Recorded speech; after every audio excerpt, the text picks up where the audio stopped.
In the autumn of 1347, a group of merchant ships appeared through the fog outside the port of Messina, Sicily. They approached slowly. There were no songs from the sailors, no voices calling from the decks. In fact, there were barely any living men left to be seen. The ships had come through the vast trading networks of the Black Sea. Their cargo holds were packed with grain, cloth, and valuable goods. The crew believed they were carrying wealth across the Mediterranean. But hidden among the cargo, clothing, animals, and parasites was something no one could see.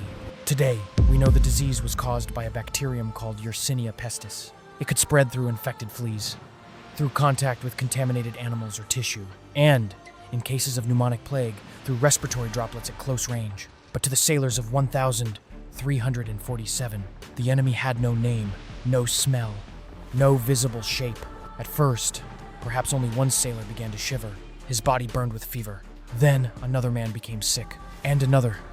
Within days, more of the crew suffered from crushing weakness, violent chills, and intensely painful swellings in the neck. A sick sailor could spread it to the person standing beside him. Meanwhile, the port of Messina remained busy.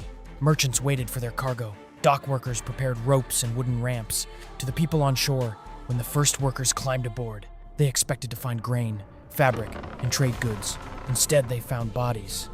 The air below deck was thick with sweat, decay, and sickness. Living sailors lay among the dead. Some were burning with fever. Fear came quickly, but contact had come first. Workers had already touched the ropes, the blankets. Rodents may have moved with the cargo into warehouses along the shore. The harbor descended into panic. Officials ordered the vessels to leave.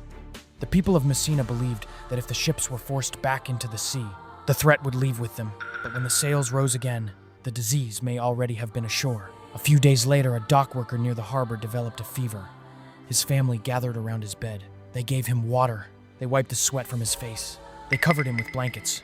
They did not know that caring for him could place them in danger as well. Soon, the sickness began moving through markets, inns, and crowded homes. A man could carry cargo in the morning and be unable to stand by nightfall. Messina did not become a dead city all at once.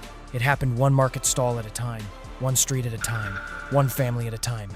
After the bite of an infected flea, the bacteria could enter the body. Nearby lymph nodes could swell rapidly, forming the painful lumps later known as buboes. Fever followed, then chills, weakness, confusion.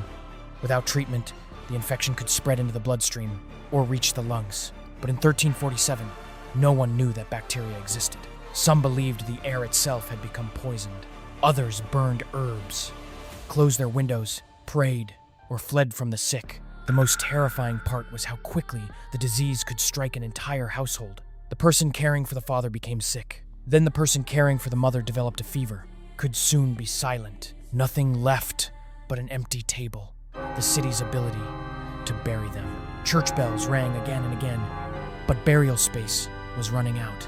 Bodies were wrapped in cloth and carried away as quickly as possible. Fear spread almost as quickly as the disease. Many people fled Messina. Some crossed the strait in small boats.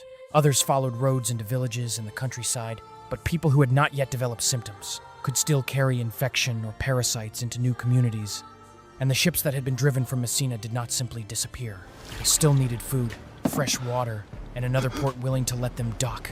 In a Mediterranean world already connected by trade, every sea route could become another path for disease. By 1348, plague had reached other parts of Italy, France, and the Iberian Peninsula. It crossed the English Channel. It followed roads, rivers, merchants, travelers, and ships deep into Europe. Sea routes carried it. Grain moved between cities. Travelers filled inns. Merchants crossed borders. The plague used the same network people had built for trade and survival. Over the following years, tens of millions of people died across Europe. Some regions lost an enormous share of their population. Fields went unharvested. Workshops closed. Villages were abandoned. The Black Death did not only take lives, it reshaped labor, religion, medicine, economics, and European society itself. And it began without an invading army. No walls were broken, no battle horns sounded.